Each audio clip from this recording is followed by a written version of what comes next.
Вальчик, расскажи, с каким запросом ты к нам пришла? Я бы хотела немного высветлить свои волосы. Угу. А до этого у тебя было осветление? Очень много лет назад самостоятельно я высветлила и сожгла все волосы.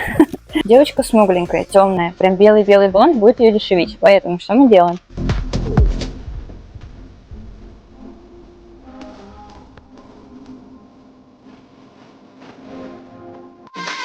Вальчик, вот меня интересует очень один вопрос.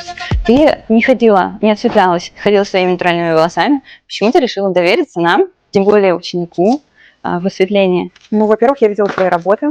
Угу. Я тебе доверяю. Все происходит под твоим контролем, Угу. под твоим надзором. Я уверена в хорошем результате. Трепет есть? Что ты делаешь в голове? Мне очень интересно, какой будет результат на самом деле. Знаю, осталось минут 30.